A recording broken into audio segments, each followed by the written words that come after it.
What is going on, everybody? This is Nick here at Y480. We are playing NHL 17 Be a GM mode with our Colorado Avalanche. Now, there were a lot of good suggestions last episode for the next episode, funnily enough, being the trade deadline. Right now, I kind of went through some of the trades you guys did suggest, and here are a couple of those comments right off the bat. If you do want to be in the next episode, leave a comment down below for who we should trade for, or what one of these trades I'm about to talk about we should do at the deadline, and what we should kind of be building this team around. So one of the biggest things was the third line is getting a lot of minuses. They're getting a lot of goals scored against them.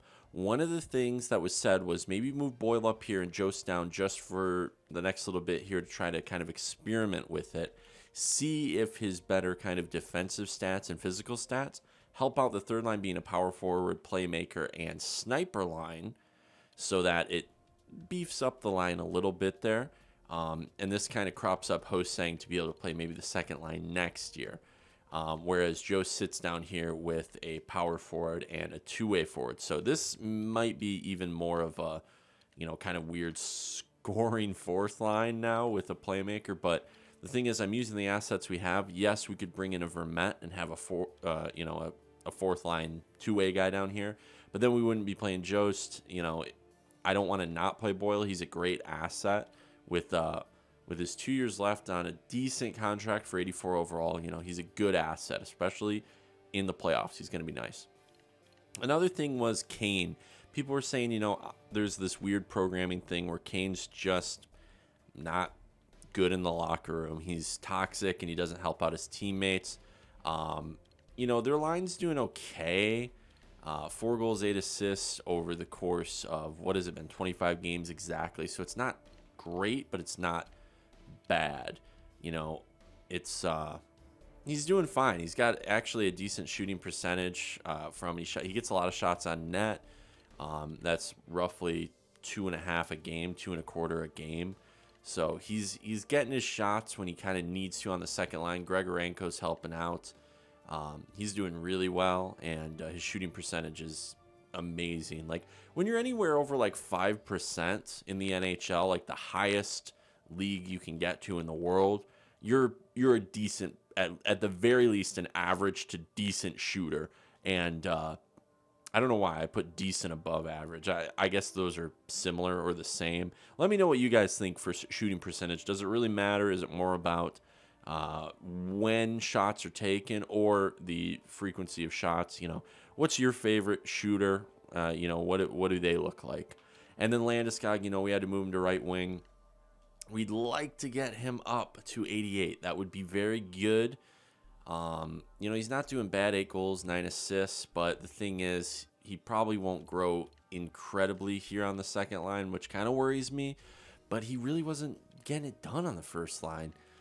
You could argue that having a power forward with a playmaker and a sniper on the first line would really work, but I don't know. It just wasn't really working. But let me know if you guys want me to make that move.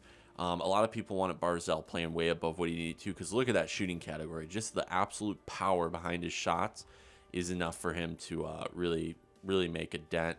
And he's doing well, too, with the 14% shooting percentage. Really not bad at all. He's not shooting the puck as much as I'd like him to, but I think that's because Hoffman is. And, like I said, Hoffman is going to be the go-to guy on this line, because McKinnon is an elite playmaker. So he's passing the puck to Hoffman. Hoffman's getting the shot. If Barzal's open, we got another wing. Maybe if we move Landeskog up here, Hoffman gets a majority of the shots, and that ups his percentage in his shots. But look at the shots. 82, 12% shooting percentage. Really not bad. 10 goals, 13 assists. The guy's doing awesome. The trade worked. The thing is, though, people are saying Kane is kind of toxic in the locker room, and it's, even though we're not really worrying about morale, it does work out to have something to do with growth. So I don't want that to happen. You guys were saying maybe trade him plus Bigraw, as you guys were saying, and get like an elite sniper to put on this second line, because there's a playmaker, power forward. Instead, I know Kane is a sniper, but imagine like an 87 or an 88 who doesn't degrade the room. Or, you know, even somebody who's like 90 overall. And then we could kind of flip on and off who we put in the top 6. If we had a 90 overall here on the second line, they could be on the first line power play. We might even have to put them on a couple other extra lines and things like that. But that would be a 90 up here, a 90 down here. Or, you know, you move Hoffman down. He is a second line guy. He gets still a good playmaker in Grigorenko with an 88 passing. And then, you know, you could see him on that line with Landeskog. And then we put, like, one of the guys suggested was Kucherov. I went and checked the trade. As of right now, they don't want any real part of it. I didn't simulate any trade, so they didn't say this to me. But for what I tried to do, which was Kane, Big Raw, and maybe a pick or two, I don't have the second from 2019. We traded that. So I didn't want to throw in a first from this year. Unless we're getting something. You know, I'll throw in a first, maybe to trade back to a 2020 second, because you guys said this year is a wash anyway. We don't need anything. We're going for the cup. We don't need our own first. It's not worth it. It's at the end of the first round, you guys are saying it's already AHL potential guys. So it's really not worth it to have a low, or rather a high pick. So I'm up for trading the first. I'm totally up for it, but I think we're going to wait till the deadline to make that move. And as you guys can see down here, Sanheim and Big Raw, they're not really, you know, growing. They're not really doing anything, but I think it's just because of the types of players they both are. And I don't know what's up with Big Raw. I understand maybe the defense on the lines that they're going with, the third line or something, isn't really working out. But, yeah, Big Raw's getting shots on net. You know, 33 shots as a defender is pretty good. I'd like to maybe see more just for the sake of rebounds, because he does have 1 assist. You know, Sanheim's doing fine. He's an 82 overall. He's got 4 points in 25 games, which is low. Yes, it is low. But I'm not 100% worried just yet. I think he'll be fine if we get him a better partner, especially. One of the things I was thinking was if we do trade Big Raw, we can go down here to the AHL and we can make some moves, bring up Trotman. He's right-handed defensive defenseman, and I was thinking we could change Sanheim to an offensive defenseman just for chemistry's sake, and it's basically just a coaching decision. We're just saying, yo, Sanheim, shoot the puck. Just shoot the puck, buddy. Trotman's going to get the puck to you. Shoot the puck. Just shoot it, bud. That's kind of my thoughts. So we do have a player we could bring up who is right-handed to play top 6 minutes. We slot in one of these other, you know, top 6 potential guys we have. I think one that's scratched that we need to play anyway. Where is he here? I thought we had one. Maybe we don't. Maybe I was thinking of this AHL top 2 guy, which is fine either way. You know, we could slot him in. It's really no problem in the AHL team, I mean. But I don't think I want to make those moves today because we only got 1 or 2 comments on it last time because, you know, the trade deadline isn't this episode, it's next episode. So I really, really want to know in this episode who we should trade for, what we need. Should we move around this top 4? You know, Carrick's growing. He's up at an 87. He's looking real good offensively and defensively. This guy's a great player. Definitely a cornerstone for the future. Zadorov, I'm hoping he can get up to like an 87 or something like that. I mean, Carrick's got a better defensive awareness than our defensive defenseman, our top-line defensive defenseman. So Nikita Zadorov, we would really love if he would grow a little bit. The physical category is looking good. And the stick checking is looking good. The awareness, though, if that can get up a little bit, you know, and then obviously Barry and Shattenkirk doing amazing. Guys look great. You know, 13 assists is great. 1 goal, you know, 12 and 3. So, I mean, these dudes are doing great. We could move them up to the first line if we're trying to really make a push. We want our best guys out there at all times. But, I mean, Carrick's getting up there. We might have 3 90s on the top 4. I mean, as a top 6 potential guy, 87 overall, he's already exceeded expectations. It's about these 2 guys down here stopping the puck from going in the net, and, you know, the bottom 6 kind of mixed with maybe the wings here. You know, I think the centers are fine, but the wings, you know, what are we going to do there? Another thing that came up was just let it ride with Picard. I agree. I think I was getting into it a little last episode that, yeah, we could look for something, but Picard is doing really well for his overall Remember, we got these two guys scratched, so in the playoffs, if anybody does get hurt, or if we do need to, if we're trading some assets and we need somebody to slot in at either the wing or center, we got some good guns here. Eves is a great player. He's got some good stats where it counts depth-wise, and I think he could really help in the playoffs if we have injuries or something of that nature. But man, I'm really liking Lemieux, and I'm really, really thinking that we can definitely make a push with this bottom 6, maybe changing it up a little, but that's up to you. I'm not 100% about the snipers we've got down here in Grimaldi and the playmakers.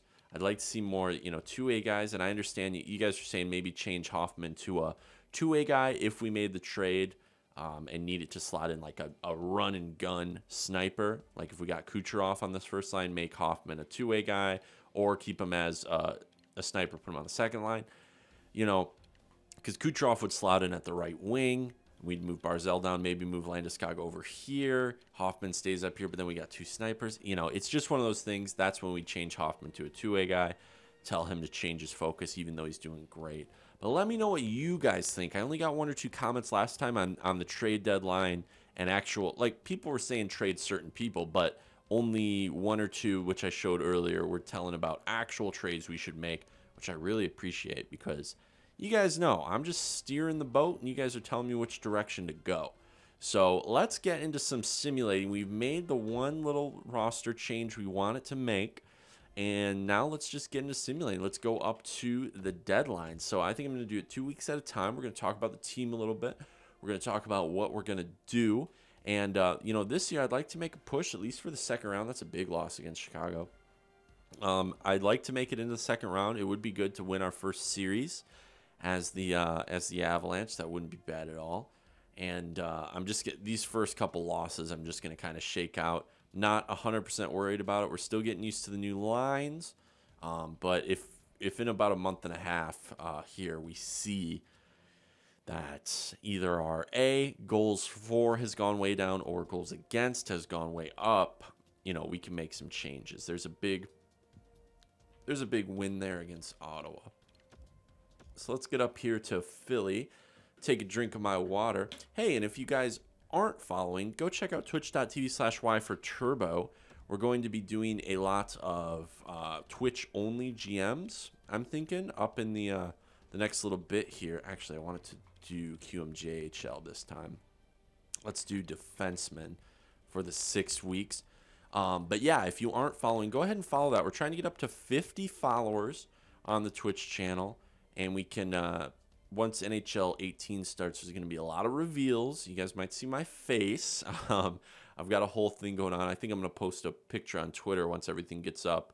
But we got green screens, we got lights, we got lots of sound diffusers and dampening. It's looking like a regular studio in here, so I'm very excited to do that. And who knows, maybe I'll post a video on here, but I will definitely post an update on the Twitch channel when it comes to that, or an update for the Twitch channel on here on YouTube. And you guys can take a look at that. It'll give you a little bit. So we're on a little bit of a win streak here. We did have that one blemish loss to, who was that, Arizona? Yeah, so that's all good.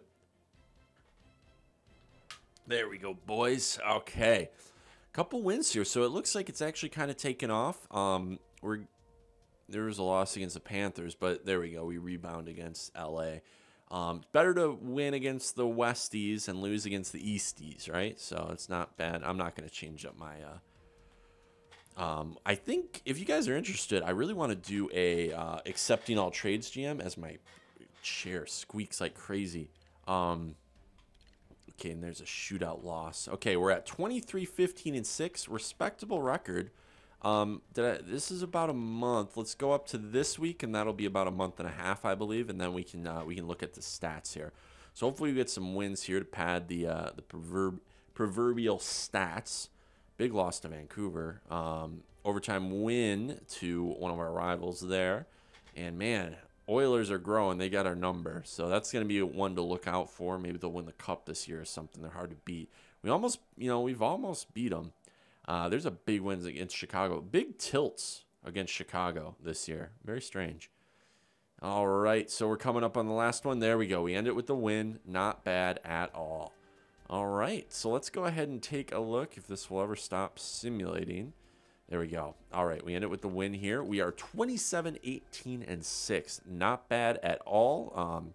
Not as good as last year at this time, I don't think. I think we were on a way bigger winning streak at this point. No problem, though. I'd rather have the poise and the experience from last year carry over into this year, not win as many games during the regular season, and really turn it on in the playoffs. Because I'd like to win at least one series this year. That's my goal. I'd like to win the series, or at least have it be real close. You know, if we lose in a Game 7 where anything can happen, it's no problem. But I'd like to win the first series this year at very least. And it would be nice to get in the second round and make a real push. So it looks like we're second in our division, 27, 18, and 6, right behind the Blues, who have 62 points. So even though they have 3 more regulation wins than we do, rather, they've got 3 more straight-up wins. We have more overtime losses rather than regulation losses. But it looks like they've got some games in hand to us. So that's no problem. Let's take a look at the team stats. Hoffman doing awesome, almost at 50 points already in the season, so he's gonna have a good year. That is great to see. We're just gonna do entire league here, see where we're kind of stacking up. Looks like we're 5th in the league. That's great. That's awesome. Better than I think what we were last time, which was 9th or so. So we have moved up. We're at 60 points with 51 games played. So Hoffman's almost a point a game player. That is not bad at all for the first line, having an 83 on it. And I'd like to see if Barzell has moved up a little bit in overall, which would be very nice. If we get him up to an 85 by the playoffs, ooh, you know, that's a little push, but that'd be nice. Just more what he could keep his same shooting category. I don't care if that ever changes, but if everything else kind of rounds out, can you imagine? Okay, let's see here. Goals for per game is right around 3. Okay.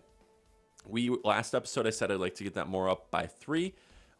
Looks like we've moved up. We're about 0.1. We're exactly 0.1 away from 3 goals for per game. Perfect. Awesome. I think last episode we were more like 2.8 or something, or even lower than that. I don't 100% remember, but it wasn't good. So we have moved up. I'd like to see that more on 3 though. So if we can get a couple more goals a game, it'd be nice. I think maybe the movement putting an 84 up there with a little more minutes per game helped. Plus, we did move Jost to a couple other positions just so he doesn't get mad on the 4th line. So maybe that playmaker has helped as well. Goals against per game has kind of stayed the same, so I definitely like to see that go down. That's something you guys were saying in the course of the last episode. It was maybe our top 6 guys on the defensive side. They may be dragging it down just because of the weird kind of, I don't know, players that they are. There were a couple different explanations or theories, but yeah, that's definitely something that needs to go down. And the thing is, Picard and Stolars are really putting up against it. So it's, you know, it's definitely, I think, the defense at that point. And our top 4 is amazing on defense. So for defense. So I don't know. Let me know if there's something you guys think about. It could also be that we have a lot of snipers and snipers and playmakers in the bottom 6. So yeah, you know, it's just one of those things. So power play has gone down a little bit. I think it was up at 25% previously. Am I wrong, or was it at 18? Oh, you know what? I think it was at 18. So this has gone up significantly. So that's awesome. I think they just had to find their stride. And then let's see here, penalty kill 84, awesome. You know, you can't really ask for too much better than that without having them just go on an absolute tear. So penalty kill's doing fine. Power play doing fine. So it's the 5-on-5 that I think we have to worry about the most. Yeah, I definitely think it's the 5-on-5. Actually, let's see how many times we were short-handed. Whereas I've lost myself. There it is. Okay, 131. So that's actually a little bit more than the rest of the group around us. LA takes a lot more penalties. But yeah, so we're a little bit more. Buffalo takes just slightly more than us, and they're ahead of us. So I don't think that's necessarily the issue, the amount of penalties we're taking. We're in decent company with our numbers. So I'm not really worried about that. You know, in power plays, it looks like we actually take a lot of power plays, like the second most in the top 5. So, you know, that can't be an excuse. And we're putting him in the basket on the power play. So I'm not super worried about that. Let's just see if Big Raw and Sanheim have upgraded a little bit. Maybe a couple other guys. Okay, Hoffman and McKinnon both doing really well. Obviously, wow, look at McKinnon, though, bringing the goals, 18. So they're both looking great. These guys are just exemplary players. Yeah, +5, +7. Awesome. Perfect. That's great. That's good to see. Barry, that's amazing to see. Up at a 91. Is this a guy we put in the top 2 with Shattenkirk? You know, maybe. Definitely would like to have him out as much as possible. Really, you know, putting him in. You know, obviously, it'd be nice to see him with a 50-point season, and I think he'll get there. Let's see. What do you think? What do you guys think Hoffman and McKinnon are going to end up at? I don't know. I'd say at least like 60 or 70 points, because there's 30. Remember, there's 30 more games. If we can get, if we can get up to 70 points with Hoffman, that would be really nice. I think that's a good number to shoot for, and I think he can do it.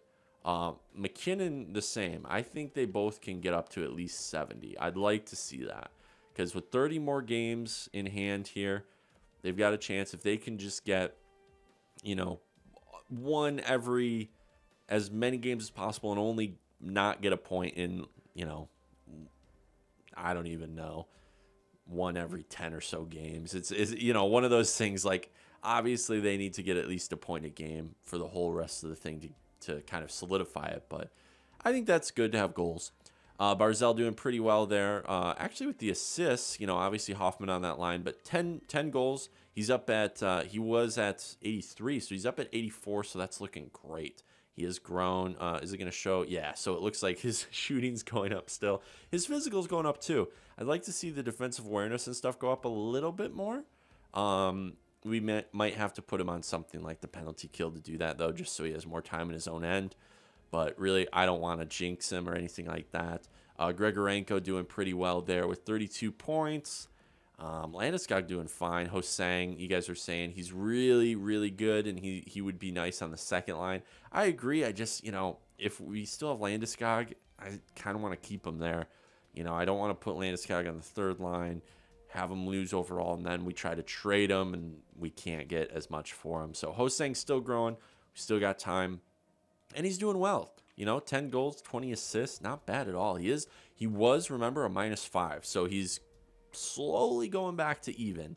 As you guys can see, all these guys up here are pluses. So then you get down here. Shattenkirk's actually a minus, but his points are pretty close to Barry, and he's got less of a offensive category. He's more of a defensive guy. So can't be too mad at that. 5 goals, 25 assists for the 30 points. Nieto doing pretty well, except for the minus, obviously, on the fourth line. Grimaldi, he's a -1, so he grew that plus-minus. He cropped it back up from, I think, -3 he was last episode. Boyle is a +5, doing real well here, 15 points. He's not there for points, but he's getting a few of them and taking some penalties. It's all good. +5. That's all we can ask for the dude. And he is probably the reason a couple of those goals have either come or gone from the plus-minus of both Hosang and who's on his line? Grimaldi. Hosang and Grimaldi. And then Lemieux, a -6. That could definitely be better. But 15 points on the fourth line is not bad at all. Taking some good penalty minutes. Definitely a third liner of the future. Especially when, like, Boyle leaves and we need somebody to really throw the body and be aggressive. Carrick's a little lower than before. Everybody can't have the year they had last year. So this could be something, maybe he's more comfortable in the top 4 role. What do you guys think? 12 points really isn't bad, but with his stats, you know, it's not great. It's definitely like average. You know, if with his stats, first line minutes, maybe it's just too much of a load for him to carry. Joe's here with a -13, so this is something we got to address. You guys are saying trade him. Part of me really wants to keep him, though, because he was drafted before my tenure, and, you know, he is a Colorado Avalanche draft pick, and he's already up on the NHL squad. It's kind of cool. But minus 13, he's, you know, he is a playmaker, so he's obviously a guy that we could have on like the second line or something of that nature. Let me know what you guys think. I'm going to keep him for now because the third line's doing a lot better. And I really don't want to move him to a wing because I do want him to do well there in the look at his defensive awareness though. Shot blocking and stick checking is up, so he's got decent defensive stats. It's just the fact that he is a playmaker on the fourth line. I could maybe change him to a two-way guy just to have him focus more on that because we don't need him potting in goals on the fourth line all the time or really passing that much. We just need him getting out of our zone. Bigrass and Sanheim. Bigraw and Sanheim. Sorry, guys. I know I keep saying that wrong. He's stayed at the same point amount. So, oh, he did get a goal, actually. So he's got 2 points in 51 games, you know. I don't know, guys. I don't know. And obviously, we can't. If we had a better partner for Sanheim, I feel like he'd be really going off. But Bigraw, I think, yeah, trading Bigraw and maybe a Kane or a Jost or something like that could benefit the team in the long run. And we could bring Vermette up to the fourth line just to play some minutes, have more of a defensive awareness, and yeah, and then we could slot in Trotman. And who knows? Maybe we bring we trade somebody else. Maybe we trade Kane as well, and then bring in a Kucherov. Kane, Sanheim, and Joe, or rather, Bigraw and Jost. I mean, we could get a Kucherov, even though his trade value is way sky high. Oops, I meant to look at the goaltenders. Real quick here. I know this usually is reserved for the end of the episode, but I wanted to take a look before we get too far along because I know a lot of people will watch just kind of the first parts and then skip to the end. Let's just get this done real quick. So his goals against hasn't fluctuated that much. Save percentage is the same for these two guys. Yeah, these haven't changed too much. Obviously, he's doing fine. You know, I think it's more so some of the guys we've got down the in the bottom six. I just think that fourth line now is kind of becoming the low man on the totem pole. So I think that might be something. So let's just do an experiment real quick. Let's go ahead and change Joe's coaching strategy to play more of a two-way game and see if that kind of irons out the kinks in the fourth line. Remember, we do have Vermette. We've got Vermette if we need to throw somebody in. But yeah, Jost on the fourth line, if we can have him be more of a two-way presence, that would be really helpful. And then, you know, maybe next year he becomes our second. Whoops. Whoa. What? Oh, it's doing that crazy thing. 1 second, guys. Okay, there we go.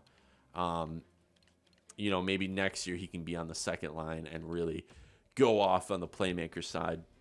I would not be against that, but right now I think the coach just needs to say, hey, dude, you don't need to score any more goals. Let's just stick with what we're doing, kill those, you know, penalties, and really have a 200-foot game on the fourth line. So let's get up to the trade deadline. I think this video has been decently long enough. We can go ahead and simulate up here. We're real close. But, yeah, let me know what you guys think about that. I wouldn't be against making a big purge because we do have, we do have a good amount of guys here that can really make a difference. And if we do get that one run and gun dude on the first or second line, you know, 290s on the team, that's going to make a playoff push. I know we're trying to build this team in a sense more than, you know, I don't know. We're trying to grow it more than we're trying to just build it from trades and free agency. But at the same time, it's one of those things where if we've got the assets, we've got people who are not producing for us like Ratinen wasn't. You know, you gotta make a move, and you gotta be a GM about it. It's a business decision. And that's the kind of thing I always go into these kind of with some anxiety because I know some moves some people aren't going to like. But at the end of the day, we are the GM. We are the Y4Turbo GM. We got to do this together. All you guys are my advisors. I'm going to take a drink because, geez. I feel like I've been talking for like 30 minutes. Oh, yeah, I have. Okay, here we go. Come on. Let's get another one against Tampa. There we are. All right, this is not looking bad at all. 35, 20, and 6. And if we can go on a little win streak, if we can win, oh, dang. That would have been nice to go on a big win streak into the trade deadline. Because then that could be another determining factor. So let's get up, I think, here to the 28th. And we'll... I know not a lot's going to change in less than a month, but we could look at the stats real quickly. Just see what's happened here. Let's get this last win. There we go. Okay, cool. All right. So we're up here at the trade deadline, 36, 21, and 6. Obviously, the regulation losses could be a little bit better, but we're first in our division. I'm surprised. Well, we're all very close. That's kind of the thing. The whole division is pretty decently close. Let's look at where we are in the full NHL, because obviously that's going to play into playoff positioning and what we do at the deadline. So we're second in the NHL. We're looking great. Very close to the Sabres. You know, our stats are very similar for win-loss, overtime-loss. So we're a very similar team. Both teams are kind of similarly aged. I mean, we did get Kaner, who was on the Sabres, you know, so a couple different things. Goals for per game has gone back down to the 2.83. So take that as you will. I don't think that's necessarily just because we changed Jost over to the 2A guy. But, you know, it could feed into that. But check it out. Goals against per game has gone down a little bit by like 0.16, I think. Was it at 2.6? I'm not really sure where it was at before, but it's gone down. Definitely wasn't 2.4. I'd like to get that way down by 2 or something of that nature. But we're pretty close to the Sabres in these stat categories. Actually, we're looking, I would say I would rather take our goals against and goals for rather than theirs, just because of, yeah, just the goal. I think we score better. You know, we score better than them. So that, you know, look into stats however you want, but you know what I mean. Power play percentage has gone down by like 0.1% or 1% rather. Not a huge deal, but definitely don't want to slip on the power play. Look at the power play of the number 1 team, though, 15%. So we're doing fine. The Blues, though, are scary with 25%. Let's see here. Penalty kill at 85. Awesome. Here's where the Sabres are doing pretty well, too, at 84. So both of us are doing real well in PK.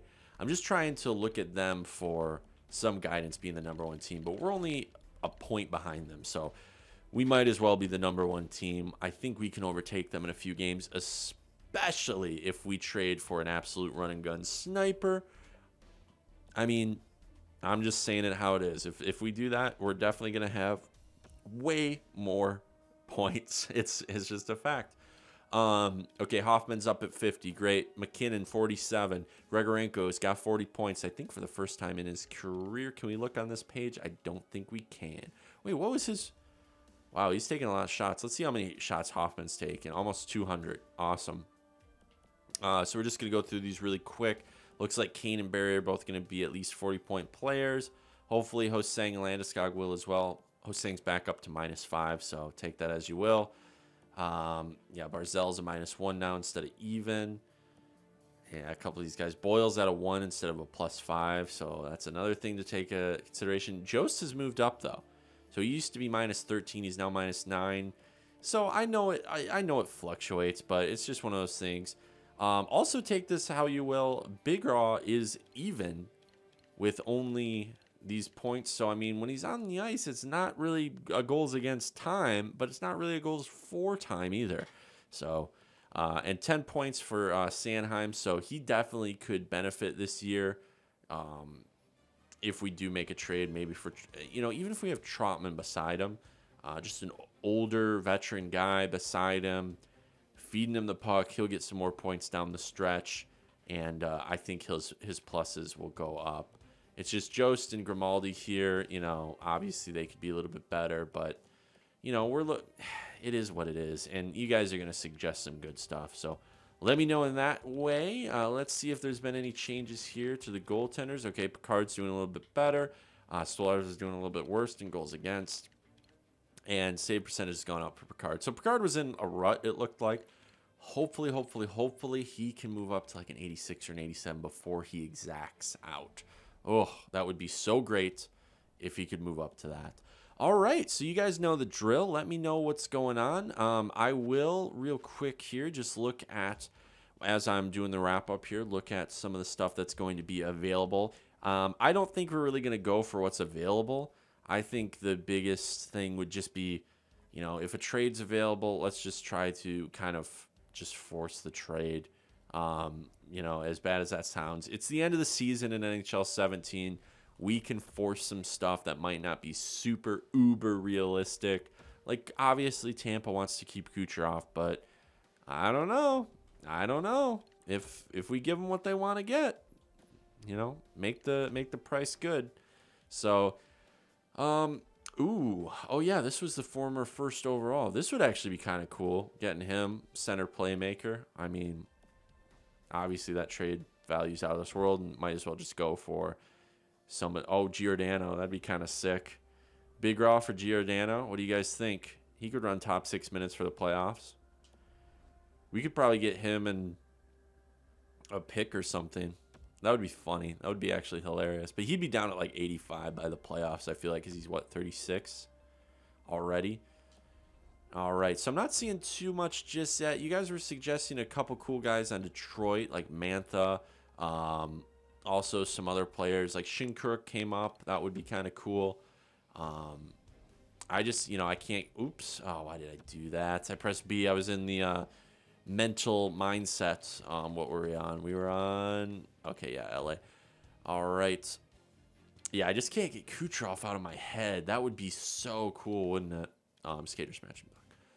That might just be one of the coolest trades we make, and just imagine him on the first line. They would absolutely tear it up. And yeah, we could move Hoffman to two-way guy, or we could move Landeskog back to the left wing, because we might have to trade away Keener. So that's just one of those things to keep in mind. Why do I keep doing this? Oh my god, what am I doing? I keep getting in the muscle memory. A. I think we were at yeah, the Preds. Could have gone the other way, but yeah, a lot of these teams don't really want to give up much. Hartnell at this point in the Boychuk. I mean, that's not bad, but he's old. Sedin, you know, maybe if he was like 89, but I think a 90 overall. Brassard might be kind of cool at 31, but you know, he's only 87. I think Grigorenko will get up to 87 at some point. So it's almost like a very similar playmaker style player. I don't know if it's even worth it. Yeah, I'm not seeing too much on these trade blocks so far. Strome, you guys said, was a bust. He's not even worth it, so I'm just going to kind of avoid him. Yeah, so if you guys want to see real quick, we'll actually go to skaters. Kucherov's got almost a full bar at 90 overall, so it's definitely not super realistic. But if we gave them, you know, 2 really great NHL players plus maybe the first-round pick, you know, and they gave us back like a third or something for this year, I think they would do it. Or, you know, I'd take like a second or third from next year. It's just the fact that his trade value is so high. He's still growing, and, you know, they want to keep him. So it's one of those things I'm not 100% on, but I'm willing to force it for the excitement of this GM mode. I think it would definitely be a fun trade to make, and, you know, it'd get us probably into the second round. I think single-handedly he could get us in the second round, even with downgrading certain things like the top 6 overall wise. So here we are. Let me know what you guys think in the comments down below. Remember, if you do have a comment that helps me out, or even if I read it makes a good point, it'll end up in the next episode, and that's always a lot of fun. Here's some other guys too, so if you guys are thinking about me getting anybody in the case of prospects or anything of that nature, actually we could maybe use this dude if we do trade for somebody that we need to replace down in the AHL. 77 overall, right-handed two-way defender whose potential is top 6. So let me know what you guys think down below. As always, thank you for watching, and we'll see you next time out on the ice.